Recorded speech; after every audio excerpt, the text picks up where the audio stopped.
यार तुझसे मिलने के लिए ना मेरे बहुत पैसे खर्च हो जाते हैं। क्यों आए तू मुझसे मिलने के लिए? माँ, आप ना जेल में बहुत जल्दी बूढ़े होने लगे हो, दिमाग सठियाने लग गया है आपका। अगर मैं आपसे मिलने आया हूँ तो कोई जरूरी बात बताने ही आया हूँगा ना, है ना? अचानक अपनी माँ के लिए ढेर सारा प्यार तो आनी होगा मेरे दिल में। ऐसा मत बोल वीरेन, तू मेरी आखिरी उम्मीद है। अच्छा सॉरी सॉरी सॉरी माँ, चुप हो जाओ चुप हो जाओ। मुझे भड़कना नहीं चाहिए था आपके ऊपर, आपका हाल पहले से ही बहुत बुरा है। सॉरी, चुप हो जाओ प्लीज। पर माँ खुश तो हो जाओ, क्योंकि रीत के हालात तो आपसे भी ज्यादा बुरे हैं। ढेर सारे भूखे चूहे छोड़ रखे हैं मैंने वहां पर, जहाँ रीत को बांध के रखा है। ये सुनाई ना मेरे बेटे ने मुझे खुशखबरी। और अब आगे क्या करना है? आगे क्या कर ले? मौके का फायदा उठाना है, बहुत सारे पैसे बनाने हैं, ये है आगे का प्लान। तू तो जानता है ना बेटा, यहाँ सांस लेने के लिए भी पैसे खर्चने पड़ते हैं और यहाँ से बाहर निकलने के लिए भी ढेर सारे पैसे चाहिए होंगे। वो सुरंग, तेरा जो वो जेल में सुरंग बनाने का प्लान है ना, वहाँ बकवास है। जब तक मैं छोटा छेद बनाऊंगी ना, मैं दो उम्र कैद पूरी कर चुकी होंगी। इसका मतलब पैसे नहीं, बहुत सारे पैसों का इंतजाम करना पड़ेगा। बिल्कुल करना पड़ेगा।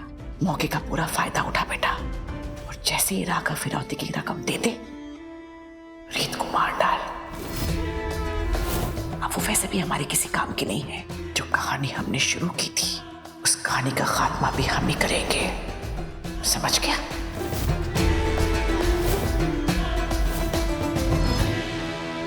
जीजू, ये लो पानी पी लो।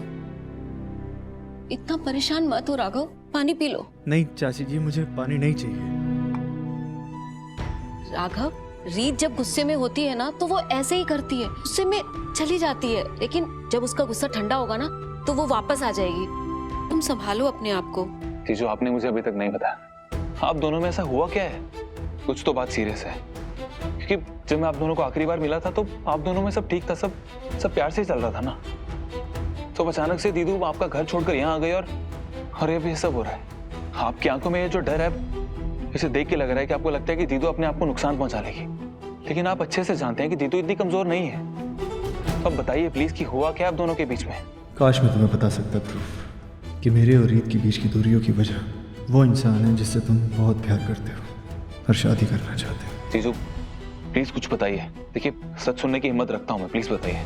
तो एक बार रीत को आ जाने दो, उसके बाद मैं तुम्हें सब बताता हूँ।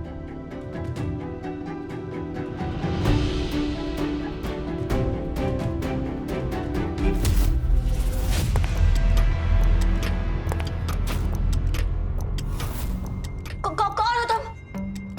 क्यों बांधा है मुझे?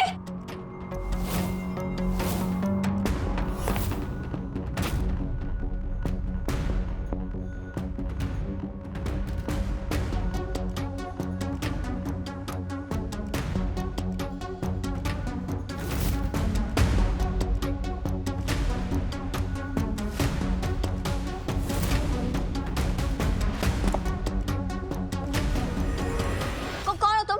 मुझे बांध के क्यों रखा है यहाँ पे?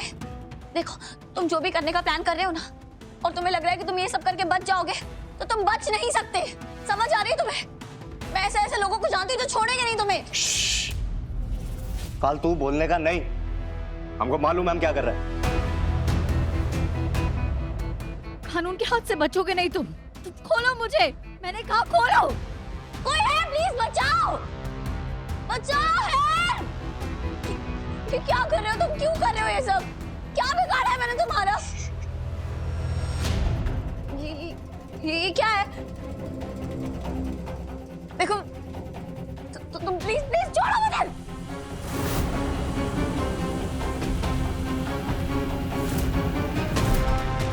ये क्या दवाई दे रहे हो तुम?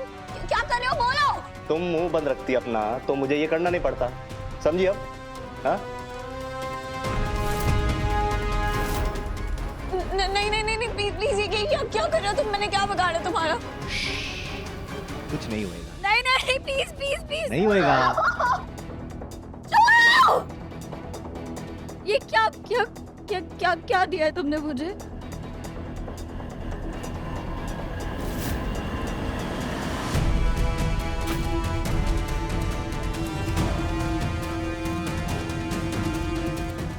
गलती तुम्हारी है रीत, तुमने मेरे पास कोई दूसरा रास्ता छोड़ा ही नहीं था।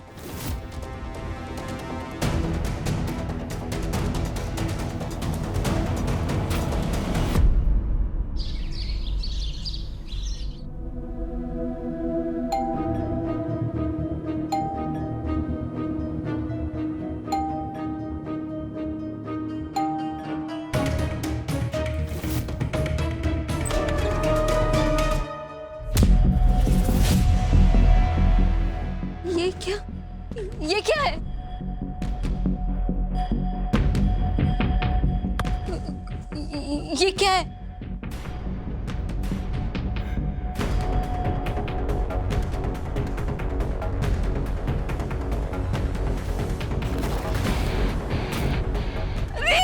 दीदू रीत क्या? रीत आंखें खोलो। आंखें खोलो। रीत क्या हुआ? दीदू, मेरी रीत मुझसे बातें क्यों नहीं कर रही? क्या हुआ इसे? क्या ये मुझसे बात क्यों नहीं कर रही है? ये जिंदा नहीं है, मर चुकी है। रीत! जीजू क्या हुआ जीजू? कोई बुरा सपना देखा क्या? नहीं। नहीं, कुछ नहीं।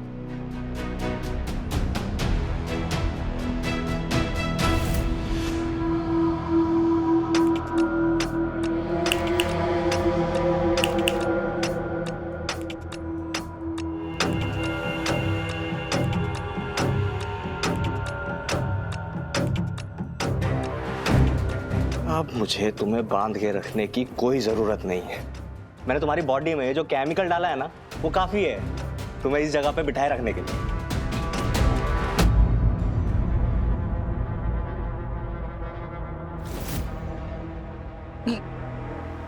क्या क्या क्या दिया तुमने मुझे? मेरी बॉडी मूव नहीं कर रही। कुछ खास नहीं, तुम्हारी जबान बहुत चलती है ना, चपड़ चपड़ चपड़, तो वो तुम्हारी जबान मैंने बंद कर दी। क्या है, ये इंजेक्शन ने ना तुम्हारी बॉडी पैरालाइज कर दी है।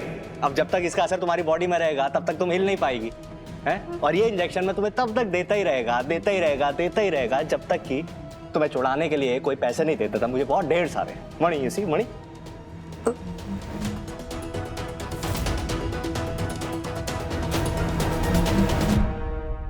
सब इतने चुप क्यों हैं? एक तो ध्रुव ने अभी तक मुझे फोन नहीं किया है। पता नहीं रीत ने ध्रुव को राघव और मेरे बारे में कुछ बताया है या नहीं बताया है। अगर रीत ने कुछ बताया भी है तो ध्रुव का तो मुझे पहले ही फोन आ जाना चाहिए था, लड़ाई करने के लिए, मुझे गालियां देने के लिए, या फिर इस बार तो हाथ उठाने के लिए। पर क्यों इतना सन्नाटा छाया हुआ है? ये तो राघव भी घर पे नहीं है। कुछ समझ ही नहीं आ रहा है आखिर चल क्या रहा है। मैं ध्रुव को फोन करके खुद ही पूछ लूं क्या? नहीं, थोड़ा सा इंतजार और कर कीर्ति। कर ही लेती हूँ, पूछती हूँ। Hello Kirti, I am so sorry, मैं तुम्हें कॉल नहीं कर पाया। अच्छा ध्रुव, रीत कैसी है? पता नहीं अचानक से रीत ने सामान पैक किया और वो घर से चली गई। और राघव जी कहाँ हैं? मुझे तो खुद समझ नहीं आ रहा कि हुआ क्या है। इन दोनों के बीच में कुछ तो लड़ाई हुई और मुझे नहीं समझ में आ रहा। दीदू जब से आई थी खुद को रूम में लॉक कर लिया था, ना कुछ खा रही थी ना किसी से बात कर रही थी, और अब अचानक से गायब हो गई। पता नहीं कहाँ चली गई है।